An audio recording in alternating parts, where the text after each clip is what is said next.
Men det er et eller andet tilsætningsstof, som eksperterne, og eksperterne, det er altid farligt, når de siger nu. Eksperterne, de mener, at det skal reducere køernes metanudslip. Men for det første, så nær så mange kvæg, som vi har i Danmark nu, som vi havde før i tiden. Så det er sølle, det er noget pjatværk.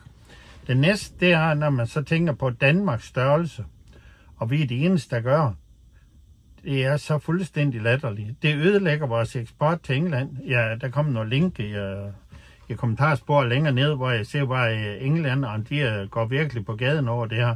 De begynder allerede nu at smide deres Arla-mælk ud og hælde i kloakken, fordi de er tør, og Arla, det er jo simpelthen et dårligt navn nu i England. Så det vil sige, den maksimale dumhed fra de fine eksperter i København. Igen dumhed fra det, der burde være eliten, de højt uddannede.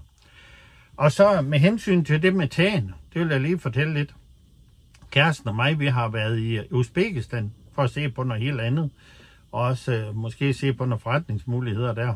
Det er langt væk, men det er også meget interessant. Så vi det islamiske land, og vi så ingen burkaer i Uzbekistan. Vi så flere i København, vi så i Uzbekistan. Det er sådan lidt kuriosum. Men det der metan, al energiforsyning i Uzbekistan og Kazakhstan og rundt omkring Tajikistan og nordlige Afghanistan, alle steder, der kan de bore ned i jorden, ret langt ned, så er faktisk rigelige mængder metan. Og alle deres biler, deres tog, deres sættevogne, deres trækkere, deres lastbiler, de kører på metan. Der er kun en lille del, der kører på benzin, det er importerede biler, særligt fine biler og sådan noget. Men alle almindelige biler, de kører på metan. Desuden så deres drivhus, dem har de masser af, fordi det er fastlandsklima.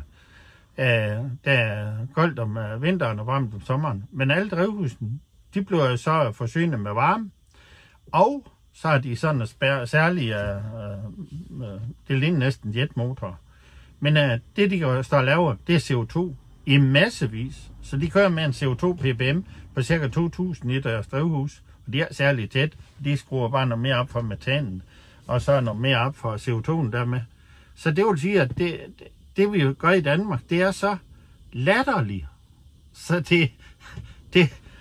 det trods af enhver beskrivelse, at vi er sådan en lille tosset land med højt uddannede mennesker, som desværre er blevet tosset i hovedet af det. Altså, de tror, at vi kan ændre noget ved, at vi skal udlede mindre metan. Det er max latterligt. Men altså, hele